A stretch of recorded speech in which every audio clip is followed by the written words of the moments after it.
Hi friends, இப்போ நம்ம Baakiyalakshmi சீரியலோட review தான் பார்க்க போகிறோம். வாங்க வீடியோக்குள்ளே போகலாம். இதில் ஃபஸ்ட்டு சீன்லேயே இந்த மாதிரி கோபி கொடுத்த ஐடியாவால தான் பாக்கியாவால் அந்த மேரேஜ் ஃபங்க்ஷனில் ரொம்பவே நல்லபடியாக சமைக்க முடிஞ்சிச்சு. அது மட்டும் இல்லாமல் அந்த ஆர்டரை அவங்க நல்லபடியாக முடிச்சு கொடுத்ததுனால தான் அவங்களுக்கு அடுத்தடுத்த மிகப்பெரிய ஆர்டர்ஸுமே வர ஆரம்பிச்சிச்சு. அதனால தான் இப்போது பாக்கியா லாஸ்ட்ல இல்லாமல் ரொம்பவே ப்ராஃபிட்டபுளாக அவங்களோட ரெஸ்டாரண்ட்டை நடத்திட்டு இருக்காங்க. அது மட்டும் இல்லாமல் இப்போது இந்த மாதிரி அவங்க நிறையவே மேரேஜ் ஃபங்க்ஷனுக்கு சமைச்சு கொடுக்குற மாதிரியான நிறைய ஆர்டர்ஸை எடுத்துட்டு இருக்காங்க. அதனால தான் இவ்வளோ நாளாக லாஸ்ட்ல போயிட்டு இருந்த பாக்கியோட பிஸ்னஸ் இப்போ கோபி வந்ததுனால தான் இப்போ இவ்ளோ சக்ஸஸா போயிட்டு இருக்குன்னு சொல்லிட்டு கோபி அவங்களுக்கு கிடைச்ச அதிர்ஷ்டம்னு சொல்லிட்டு சொல்லாம சொல்லிட்டு இருக்காங்க. அது மட்டும் இல்லாம கோபி மட்டும் இல்லைன்னா பாக்கியாவால எதுவுமே பண்ணியிருக்க முடியாதுன்னு கூட எப்பவும் போலயே ஃபர்ஸ்ட் மாதிரியே பாக்கியாவ லைட்டா ஈஸ்வரி மட்டம் தட்டுற மாதிரி பேசுறாங்க. அது மட்டும் இல்லாம பக்கத்துல இருந்த இனியாவும் செலியனும் எப்பவும் போலயே ஈஸ்வரிக்கு தாளம் தட்டுற மாதிரியே இந்த மாதிரி தன்னோட அப்பா தான் இந்த வேர்ல்டுலேயே பெஸ்ட் அப்பா, அதனாலதான் அவங்களுக்கு இந்த மாதிரி ஒரு ஐடியாலாம் கிடைச்சிருக்கு. அது மட்டும் இல்லாம அம்மா அவங்க மேல எவ்வளவு கோவத்துல இருந்தாலும் ஏன் கேஸையே வாபஸ் வாங்க மாட்டேன்னு சொல்லிட்டு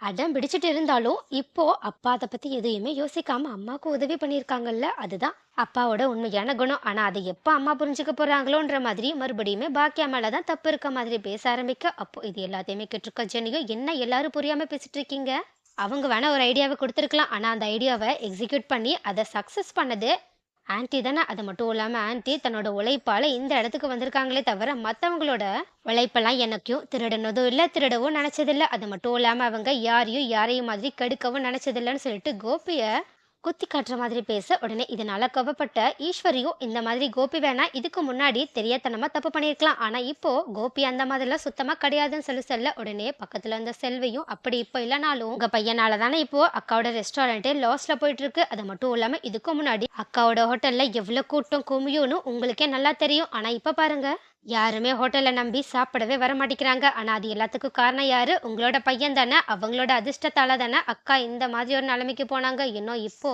திடீர்னு உயிர் பயம் வந்ததுனால அந்த நேரத்துல அக்கா உதவி பண்ணனால கொஞ்ச நாள் ஏதோ நல்லவங்க மாதிரி நம்ம முன்னாடி இருக்காங்க. ஆனா இப்பயும் இவங்களெல்லாம் நம்ப முடியுமான்னு தெரியல. ஏன்னா பழையபடி அக்கா முன்னேறக்கூடாதுன்றதுக்காக இவங்க மறுபடியுமே ஏதாவது பண்ணிட்டாங்கன்னா என்ன பண்றது அப்படின்னு சொல்லிட்டு கோபியை இப்ப கூட தங்களால நம்ப முடியலன்ற விஷயத்த சொல்றாங்க. உடனே இதை கேட்டுட்டு கோபியுமே இதுக்கு முன்னாடி நான் பண்ண தப்புக்காக இப்போ வரைக்குமே கஷ்டப்பட்டுட்டு இருக்கேன். அதுக்காக உங்ககிட்ட பல முறை மன்னிப்பு கேட்டுட்டேன். பட் உங்களுக்கு அந்த மன்னிப்பு பத்தலைன்னா உங்களோட காலில் கூட விழுறேன் அப்படின்னு சொல்லிட்டு பாக்கியோட காலை பிடிக்கவே போயிடுறாங்க. உடனே இதை பார்த்துட்டு பாக்கியாவுமே அங்க இருக்கவங்களுமே சேர்ந்து ஷாக் ஆக, ஆனா கோபியோ மனம் திருந்தின மாதிரி அவங்க கிட்ட பேச, உடனே இதை பார்த்த பாக்கியா சரி சரி நீங்க பண்ணதை நான் மன்னிச்சிட்டேன், ஆனாலும் என்னால கேஸை வாபஸ்ல வாங்க முடியாதுன்னு சொல்லி சொல்ல, உடனே கோபியும் கண்டிப்பா நீ வாங்கவே தேவையில்லை, ஏன்னா நான் செஞ்ச தப்புக்கான தண்டனையை அனுபவிக்க நான் இப்ப கூட தயாரா இருக்கா. ஆனா உன்கிட்ட ஒண்ணே ஒண்ணு மட்டும் நான் கேட்கணும், அதை கேட்கலாமான்னு சொல்லிட்டு கேட்க, உடனே இதை கேட்ட பாக்கியாவும் என்ன சொல்லுங்க அப்படின்னு கேட்க, உடனே கோபியும் நீ இவ்வளோ நாளா என்கிட்ட ரொம்பவே வெறுப்பை காட்டிட்டு இருக்க, அந்த வெறுப்பை மட்டும் கொஞ்சம் நீ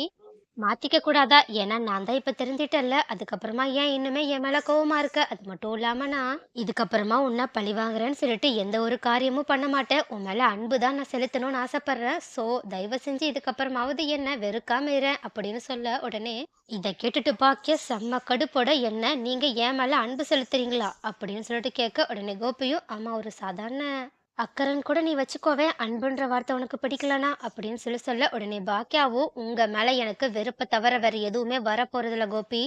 ஏன்னா நான் உங்களால என்னோட வாழ்க்கையில அவ்வளோ கஷ்டப்பட்டிருக்கேன். அது மட்டும் இல்லாம எனக்கெல்லாம் உங்களோட முகத்தை கூட பார்க்க சுத்தமா பிடிக்கல. வேற வழி இல்லாம உங்களெல்லாம் பார்த்துட்டு பொறுமையா இருக்கேன், அதுவும் என்னோட அத்தைக்காக. அது மட்டும் இல்லாம இந்நேரம் உங்களோட உடம்பு மட்டும் நல்லா இருந்துச்சு, நானே உங்களை கழுத்தை பிடிச்சு நீங்க பேசின பேச்சுக்கு வெளியே தள்ளி இருப்பேன் அப்படின்னு சொல்லி சொல்ல, உடனே இதை கேட்ட கோபியும் லைட்டா சிரிச்சுக்கிட்டே ஆனா நீ அப்ப கூட என் மேல வெறுப்பா இருக்குன்னு சொன்னாலும் என் மேல அக்கறை தானே காட்டிட்டு இருக்க, ஏன்னா எனக்கு உடம்பு சரியில்லைன்றதுல உனக்கு தானே கொஞ்சம் கஷ்டம் அப்படின்னு கேட்க, உடனே இதை கேட்டுட்டு பாக்கியாவும் உங்க இடத்துல நீங்க இல்ல வேற யார் இருந்தாலும் ஏன் ஒரு நாய் இருந்தா கூட நான் இப்படிதான் அதை பத்தி கவலைப்பட்டிருப்பேன், அக்கறைப்பட்டிருப்பேன். மத்தபடி உங்களெல்லாம் நான் ஒரு மனுஷங்களா கூட பார்த்ததும் இல்ல, பார்க்கவும் போறதில்ல அப்படின்னு சொல்லி சொன்னது மட்டும் இல்லாம, இதுக்கு மேல என்கிட்ட இந்த மாதிரி பேசாதீங்கன்னு சொல்லிட்டு ரொம்பவே கோவத்தோட அங்கிருந்து கிளம்பி போக பார்க்க, அப்போ இதை கேட்டுட்டு கோபியோ என்ன நம்மள பார்த்து இப்படி சொல்லிட்டாலே நம்ம இவளுக்கு அவ்வளோ வேண்டாதவனா ஆயிட்டோமான்னு சொல்லிட்டு வருத்தத்தோட பாக்கியாவோட கோவத்தை எப்படி குறைக்கிறதுன்னு சொல்லிட்டு அவங்கள பார்த்துக்கிட்டே நின்னுட்டு இருக்க. அதே மாதிரி இது எல்லாத்தையுமே பார்த்துட்டு இருக்க இனியாவும் செழியனும் அம்மாவெல்லாம் திருத்தவே முடியாது,